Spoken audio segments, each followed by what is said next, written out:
Hello दोस्तों, क्या आप भी किसी कॉम्पिटिटिव एग्ज़ाम की तैयारी कर रहे हैं? क्या आप भी प्रतियोगी परीक्षा को क्रॉस करना चाहते हैं और अच्छी नौकरी पाना चाहते हैं? तो ये वीडियो आपके लिए ही है। मेरा नाम अमीन है।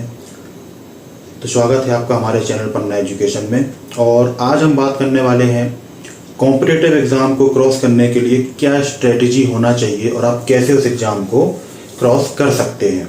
तो सबसे पहले जो पॉइंट आना चाहिए हमारे दिमाग में वो ये आना चाहिए, किसी भी एग्ज़ाम को क्रॉस करने के पहले माइंड सेट कैसा होना चाहिए। ऐसा नहीं है, देखिए कोई भी एग्ज़ाम क्रॉस करना कठिन होता है, इस बात में कोई दो राय नहीं है। आपको बहुत मेहनत करना पड़ती है, बहुत सारी चीज़ों का ध्यान रखना पड़ता है, पर इन सब चीज़ों से पहले आपको इस बात का ध्यान रखना रहता है कि आप जिस एग्ज़ाम को देना चाहते हैं उस एग्ज़ाम के लिए आप दिमागी तौर पर तैयार हैं या नहीं। क्योंकि अगर आप ये सोच रहे हैं कि सिर्फ आप 2 महीने 3 महीने 6 महीने तैयारी करके किसी एग्ज़ाम को क्रॉस कर लेंगे और क्योंकि आपके हिसाब से आप बहुत अच्छी पढ़ाई कर रहे हैं तो एग्ज़ाम क्रॉस हो जाएगा, ऐसा नहीं है। आपको मेहनत की आदत होना चाहिए। आपको उस एग्ज़ाम को क्रॉस करने के लिए पूरी जानकारी आपके पास होना चाहिए, एक स्टडी प्लान होना चाहिए। बहुत सारी ऐसी चीज़ें हैं जो आपको पहले से तैयार करके अपने पास रखना चाहिए, तभी आप किसी एग्ज़ाम को क्रॉस कर सकते हैं या उस एग्ज़ाम में क्वालिफाई कर सकते हैं। तो सबसे पहला पॉइंट है माइंडसेट। आपको ये सुनिश्चित करना होगा कि हाँ, मैं यह एग्ज़ाम देने वाला हूँ, अब मुझे इस एग्ज़ाम के लिए अलग मेहनत करना होगी। सिलेबस वगैरह आपका जीपीएस है कि आपको कहाँ पहुँचना है, क्योंकि यही पता नहीं होगा तो आप पहुँचेंगे कैसे।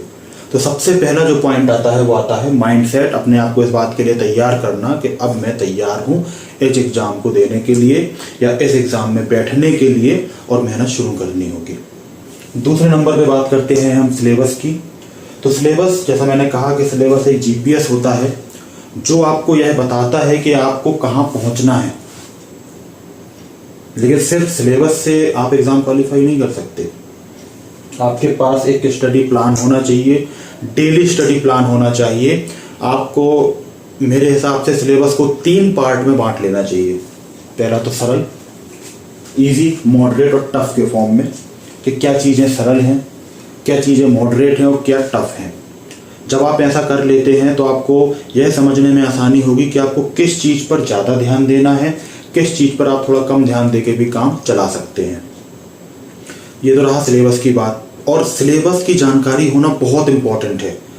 अगर आप मान लीजिए कोई एग्ज़ाम दे रहे हैं व्यापम का, जिसमें गणित, सामान्य ज्ञान और रीजनिंग आती है, पर आप तैयारी सभी चीज़ों की कर रहे हैं, आप इतिहास भी पढ़ रहे हैं, आप साथ में इंग्लिश भी अब इंग्लिश एग्ज़ाम में आती ही नहीं है तो उसकी तैयारी करके आपको कोई फ़ायदा नहीं होगा।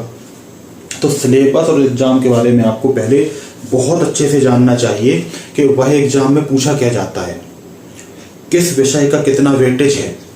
ये सभी चीज़ें आपको पता होनी चाहिए, अन्यथा आप गलती कर बैठेंगे, उस जगह पे मेहनत कर रहे होंगे जहां आपको मेहनत करने की ज़रूरत ही भी नहीं। तो ये चीज़ बहुत इंपॉर्टेंट है। उसके बाद आता है एक इफेक्टिव स्टडी प्लान। अगर आप सिर्फ एग्ज़ाम की तैयारी कर रहे हैं तो आपके लिए स्टडी प्लान बनाना बहुत सरल हो सकता है, पर अगर आप जॉब करते हैं या कहीं पढ़ते हैं, कॉलेज जाते हैं या कहीं पढ़ाते हैं या किसी कॉर्पोरेट कंपनी में काम करते हैं और उसके साथ अगर आप तैयारी कर रहे हैं तो आपका स्टडी प्लान अपनी जॉब के अनुसार ही होना चाहिए कि उससे जो समय मिलेगा उसमें ही आप तैयारी कर सकते हैं। ऐसा नहीं है कि आप सोचें कि कभी भी उठ के आप पढ़ना शुरू कर देंगे। एक इफेक्टिव प्लान ऐसा होना चाहिए किसी भी एग्ज़ाम के लिए, जो मैं हमेशा से बात करते आया हूँ कि एक दिन में 24 आवर्स होते हैं। एक दिन में 24 आवर्स होते हैं, इनको हमको 8-8 घंटों के गैप में बांट लेना चाहिए। 8 घंटे सोने के लिए, 8 घंटे अन्य चीज़ों के लिए, 8 घंटे पढ़ाई के लिए। और किसी भी एग्ज़ाम को क्वालिफाई करने के लिए 8 घंटे बहुत होते हैं। लेकिन उन 8 घंटों में सिर्फ आपको पढ़ाई ही करना है, मेहनत करना है, प्रैक्टिस करना है, सवाल लगाने हैं, बीते आए हुए प्रश्नों को, ओल्ड क्वेश्चन पेपर सॉल्व करने हैं। ये सभी चीज़ें आपको करना है। अगर आप इस 8 घंटे से ज़्यादा समय दे सकते हैं तो बहुत अच्छी बात है, पर अगर आप नहीं दे सकते तो कम से कम अगर आप कोई बड़ा एग्जाम क्वालिफाई करना चाहते हैं तो आपको 8 घंटे तो पढ़ना पड़ेगा। 8 घंटे बहुत ही ज़रूरी हैं। और मैं ऐसा नहीं कहूँगा कि इंसान 5 घंटे पढ़ के क्रॉस नहीं कर सकता। कई लोग 2 घंटे डेली पढ़ के भी एग्ज़ाम क्रॉस करते हैं, लेकिन उनके 2 घंटे में डिस्ट्रैक्शन कुछ नहीं होता है। तो इस पॉइंट से हम बात करेंगे डिस्ट्रैक्शंस की। डिस्ट्रैक्शन, सबसे बड़ा डिस्ट्रैक्शन तो यही मोबाइल फ़ोन है, जिसमें दिन भर नोटिफिकेशन आते हैं। सोशल मीडिया पे हम पूरे दिन घूमते रहते हैं और बहुत सारी चीज़ें ऐसी हैं जिनकी हमें ज़रूरत भी नहीं है, उनको हम कंज्यूम कर रहे हैं। सोशल मीडिया की वजह से जानकारी, इन्फॉर्मेशन इतनी ज़्यादा है कि हमारे दिमाग पे पूरे दिन वही हावी रहती है। जिस न्यूज़ की आपको ज़रूरत नहीं है वो न्यूज़ आप देख रहे हैं, जिन शोज़ को देखने से आपको कोई फ़ायदा नहीं है वही शोज़ आप देख रहे हैं, मूवीज़ आप देख रहे हैं, अननेसेसरी नोटिफिकेशन और बहुत ज़्यादा, मतलब हद से ज़्यादा दोस्तों से बात करना या पूरे दिन रील्स पे गुजार देना या शॉर्ट्स पे गुजार देना, जिसमें कुछ भी प्रोडक्टिव आपके दिमाग में नहीं जा रहा है, तो आपके लिए वह डिस्ट्रैक्शन है। टेक्नोलॉजी और मोबाइल फ़ोन का बहुत अच्छा यूज़ हो सकता है आपके एजुकेशन के लिए, पर हम वह नहीं करते हैं। हम दूसरी चीज़ों में ज़्यादा ध्यान देते हैं। और इसमें आपकी, मैं ऐसा नहीं कहूँगा कि पूरी गलती आपकी है, पूरी गलती आपकी है भी नहीं, क्योंकि मोबाइल फ़ोन ही ऐसी चीज़ है, कंप्यूटर हो, ये चीज़ें ऐसी हैं जो पूरी दुनिया आपके कदमों में ला के रख देती है। ये पूरी दुनिया आपके कदमों में ला के रख देती है। और जब सब कुछ आपके पास होता है तो आप चाहते हैं कि मैं सबके बारे में जानकारी ले लूँ, हर चीज़ को एंजॉय कर लूँ, हर चीज़ के बारे में समझ लूँ, हर चीज़ के बारे में मुझे पता होना चाहिए। तो हमारा दिमाग कुछ इस तरीके से बना है, जिस काम में मेहनत कम होती है वो उसे करना पसंद होता है। जिस काम में मेहनत कम होती है वह करना उसे पसंद होता है। अब ये हमारा शरीर इस तरीके का हो चुका है सभी का, हम फिजिकल एक्टिविटी करना ही नहीं चाहते और इसी वजह से हमारा डिस्ट्रैक्शन बढ़ता जाता है। लेटे लेटे मोबाइल चलाना है, मूवीज़ देखना है और बहुत सारी ऐसी चीज़ें। और इसका इम्पैक्ट हमारे जो बच्चे हमको देखते हैं उन पर भी पड़ता है, बहुत नेगेटिव इम्पैक्ट होता है। हम लोग घरों में फ़ोन यूज़ करते हैं, ये सब चीज़ें करते हैं तो बच्चे भी करते हैं और उनकी आदतें अभी से ख़राब हो रही हैं। तो बात कर रहे थे हम कॉम्पिटिटिव एग्ज़ाम की, तो ये चीज़ बहुत इम्पोर्टेंट है कि हम अपने आप को कैसे सुधारें, इन चीज़ों से दूर कैसे रखें। तो इसमें हम ये कर सकते हैं कि आप जब पढ़ने बैठें तो सबसे पहले तो नोटिफिकेशन ऑफ कर दें। अगर आप घर पे रहते हैं और आपका मैक्सिमम परिवार घर पे ही रहता है, कहीं बाहर कोई काम नहीं करता है, कुछ भी है, तो आप जब पढ़ने बैठें तो फ़ोन स्विच ऑफ कर लें, क्योंकि किसी का फ़ोन तो आने नहीं वाला आपको इम्पोर्टेंट, क्योंकि पूरा घर आपके आंखों के सामने है। किसी को ज़रूरत होगी तो वो आपके पास आ सकता है। पर अगर ऐसा कुछ है कि आप अननेसेसरी कहीं नहीं जाते हैं तो ये बना के रखें कि आपको अनुवांशिक जो नोटिफिकेशन है वो ना परेशान करें। घड़ी घड़ी फ़ोन चेक करना बंद कर दीजिए। थोड़ी थोड़ी देर में इंस्टाग्राम हो या फेसबुक हो या यूट्यूब हो, इसको चेक करना बंद कर दीजिए। कुछ चीज़ें, कुछ आदतें आपको बदलनी होंगी और अगर आप ऐसा करने में सफल होते हैं तो आप ये 8 घंटे निकाल पाएंगे अपनी पढ़ाई के लिए। हमको लगता नहीं है, पर फ़ोन चलाते चलाते हम लोग 3-4 घंटे ख़राब कर देते हैं बिना मतलब के, जिसका कोई औचित्य ही नहीं होता, जिसका कोई औचित्य ही नहीं होता है। हम बात कर रहे थे किस तरीके से हमको डिस्ट्रैक्शन से बचना है। इसके बाद हम वापस आते हैं अपने स्टडी प्लान पर। तो स्टडी प्लान आपका ऐसा होना चाहिए, आपको सबसे पहले, सबसे इम्पोर्टेंट है, सुबह जल्दी उठने की कोशिश करना होगा, अर्ली मॉर्निंग। सबको ये लगता है, मैं भी ऐसा सोचता था कि क्या फ़ायदा है सुबह उठ के, क्या ही होगा, हम अपने टाइम को एडजस्ट कर लेंगे, देर रात तक रहेंगे। पर जब आप सोते हैं तो रात की नींद में जो आपके शरीर को रेस्ट मिलता है, आपके दिमाग को जो रेस्ट मिलता है, आपके बॉडी पार्ट्स को जो रेस्ट मिलता है, वो आप दिन में कितना भी सोए उतना रेस्ट आपको नहीं मिलेगा। तो आपको रात को समय से सोने की आदत डालनी होगी। और अगर आप कोई एग्ज़ाम क्रॉस करना चाहते हैं तो आपको कम से कम 6 से 7 आवर की नींद लेना बहुत ज़रूरी है। 6 से 7 घंटे की नींद आपके लिए बहुत ही आवश्यक है। इसके बाद आप सुबह उठिए और रूटीन कुछ इस तरीके का होना चाहिए। मैं इसको टाइम के जगह इस तरीके से समझाना चाहता हूँ। देखिए, रूटीन सबका अलग अलग होता है और रूटीन आपको खुद ही बनाना पड़ेगा। मैं जो फॉलो करता हूँ वो मेरे लिए काम करेगा, आपके लिए कुछ और रूटीन हो सकता है। तो ये होना चाहिए कि हमको सुबह 12 बजे से पहले 12 बजे से पहले कम से कम अपने 3 आवर्स पढ़ाई में यूज करने चाहिए। और सुबह का समय चीज़ों को याद करने के लिए, समझने के लिए बहुत अच्छा होता है।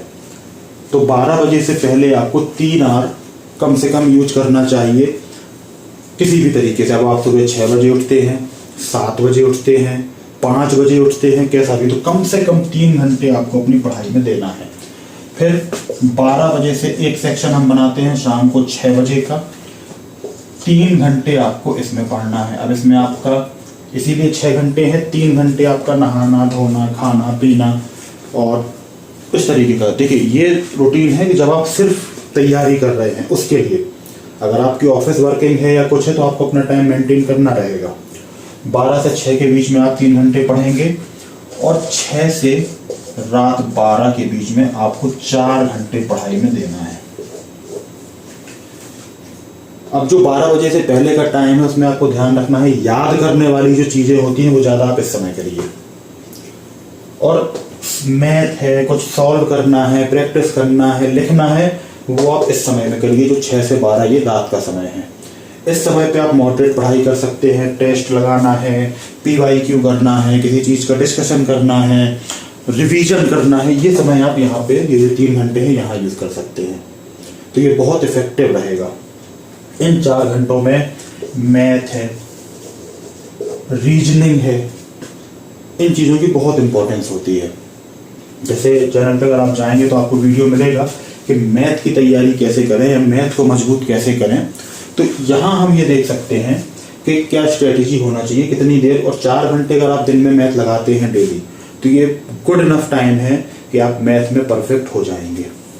एक दिन में कुछ नहीं होता है पर एक दिन जरूर होता है, और हम इसी चीज पे बिलीव करेंगे, इसी चीज को मानकर आगे बढ़ेंगे।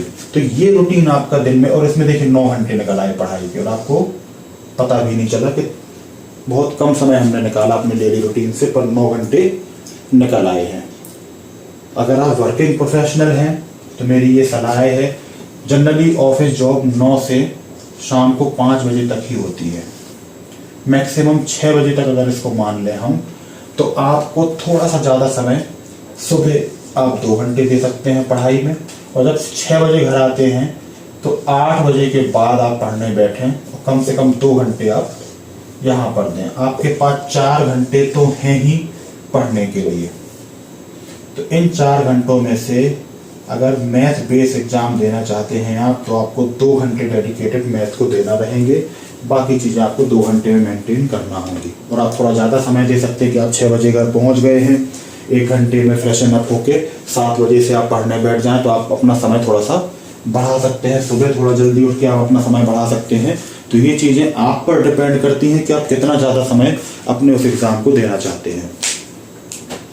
रिवीजन स्ट्रेटेजी इस तरीके की होती है कि आपने कुछ आज पढ़ा, उसको कल एक बार रिवाइज करिए, फिर 7 दिन बाद, उसके बाद 14 दिन बाद। तो इस तरीके से आप पिछला जो पढ़ रहे हैं वो आपको याद रहेगा। ऐसा नहीं कि आज हमने कोई चीज़, कोई क्वेश्चन पढ़ा और पढ़ के जाने दिया कि अरे ये तो बन रहा है, भूल जाती हैं चीज़ें। तो बेस्ट स्ट्रेटजी है कॉम्पिटिटिव एग्जाम को क्रॉस करने के लिए। और अंत में मैं यह कहना चाहूँगा कि आपको यह मानना होगा कि हमको मेहनत करना पड़ेगी। बिना हार्ड वर्क के या मेहनत के कॉम्पिटिटिव एग्जाम तो क्वालिफाई नहीं कर सकते आप सोचेंगे कि नॉर्मल जो परीक्षाओं में नकल हो जाती है या हम दूसरे का देख के लिख लेंगे, तो यहाँ ये सब नहीं होता। आपको मेहनत करना पड़ेगी, हर चीज़ आपके माइंड में होना चाहिए। आपको मैथ लगाने की प्रैक्टिस होना चाहिए, आपको लिखने की प्रैक्टिस होना चाहिए। कई एग्ज़ाम में मेंस एग्ज़ाम होता है जिसमें रिटन एग्ज़ाम भी आपको देना पड़ता है, तो आपको लिखने की भी प्रैक्टिस होनी चाहिए। और नोट्स ज़रूर बनाएं, बहुत ज़्यादा समय ख़राब ना करें। नोट्स का ये मतलब नहीं कि किताब में जो कुछ भी लिखा है उसको जय पते उतार लिया। नोट्स होते हैं इम्पॉर्टेंट चीज़ को पॉइंट आउट कर लेना, इम्पॉर्टेंट चीज़ को पॉइंट आउट कर लेना, उनको नोट्स कहते हैं। आपने कोई फॉर्मूला पढ़ा, उसका एक्सप्लेनेशन नोट्स नहीं है, वो फॉर्मूला नोट है। आप मान लीजिए नदियों के नाम पढ़ रहे हैं, तो आपने सब नदियों के नाम एक साथ लिखे, उनकी लंबाइयाँ निकली, ये नोट हो गया। अब आपने लिखा उस नदी के साथ उसका उद्गम कहाँ है, बहुत सारी चीज़ें अगर आपने बहुत बड़ा कर दिया तो वो नोट्स नहीं कहलाएंगे। नोट्स शॉर्ट एंड स्वीट होने चाहिए जिसको आप जल्दी रिवाइज कर सकें। नोट्स में भी अगर आप एक्सप्लेनेशन लिखने लगे तो समय बहुत ख़राब होगा। तो इन चीज़ों का आपको विशेष ध्यान रखना है। अभी भी कोई चीज़ ऐसी रह गई हो जो आपके समझ में नहीं आई है, जिस पे आप क्लैरिफिकेशन चाहते हैं, तो हमसे कमेंट बॉक्स में पूछ सकते हैं, या किसी एग्ज़ाम स्पेसिफिक के लिए आप स्ट्रेटजी चाहते हैं तो आप हमें बता सकते हैं। उसके लिए एक अलग से वीडियो आपके बना के दे दिया जाएगा। देखिए, मैं ये मानता हूँ कि ज्ञान सबके पास है, पर कई बार लोग दूसरों की बातें सुन के मोटिवेट होते हैं या डिसिप्लिन में आ जाते हैं। इससे याद आया, लास्ट पॉइंट, आप कितने दिन पढ़ाई कर रहे हैं, कैसे कर रहे हैं, इन सब चीज़ों का महत्व है, लेकिन डेली किसी चीज़ को करने का जो महत्व है वो बहुत इम्पोर्टेंट होता है। अगर आप डेली किसी विशेष समय पर बैठकर कुछ करते हैं तो उस चीज़ का इम्पैक्ट जो आपको निकल के आएगा वो बहुत ही महत्वपूर्ण होता है। तो रेगुलरिटी सबसे इम्पोर्टेंट है, डिसिप्लिन में रहना कि दुनिया के 100 काम छोड़ के मुझे 6 बजे पढ़ने बैठना है तो बैठना है। हाँ, ये ना हो कि मेरा एक्सीडेंट हो गया, मुझे अस्पताल जाना है, तो हम लोग सोच रहे कि भाई मुझे तो पढ़ना है, तो इलाज कराने की जगह आप पढ़ने बैठ जाएं, तो ये भी नहीं करना है। या कोई आपका घर का रिलेटिव है, वो हॉस्पिटल में है, तो ज़रूरी है वहाँ जाना, तो इन कामों को भी आपको नज़रअंदाज नहीं करना है। लेकिन अगर कोई भी ऐसी चीज़ नहीं कि आपके दोस्तों ने कहा यार चाय पीने चलते हैं और आप अपनी पढ़ाई का रूटीन छोड़ के चल दिया, तो ये भी नहीं करना है। पढ़ाई करिए, कोई मदद चाहिए हमसे बताइए, हमारी टीम आपके लिए हमेशा खड़ी रहेगी आपके सवालों के जवाब देने के लिए। कोई भी डाउट हो तो आप हमसे संपर्क कर सकते हैं। आई थिंक स्ट्रेटजी वीडियो में यही होना चाहिए। जैसा मैंने बताया, पहला आपका माइंडसेट, दूसरा सिलेबस और तीसरा स्टडी प्लान। यही चीज़ें होती हैं किसी कॉम्पिटिटिव एग्ज़ाम की तैयारी करने के लिए या उस एग्ज़ाम को क्वालिफाई करने के लिए। अब इसके साथ में आपका सर आपने डिसिप्लिन तो बोला नहीं, तो डिसिप्लिन हर चीज़ में होना ही चाहिए, तभी आप आगे बढ़ सकते हैं। आपने सोचा सुबह मैं आज 5 बजे उठता हूँ, कल 7 बजे उठूँगा, किसी दिन 10 बजे उठूँगा, तो काम नहीं चलेगा। इसी के साथ अलविदा लेते हैं, मिलते हैं अगले वीडियो में। Thank you.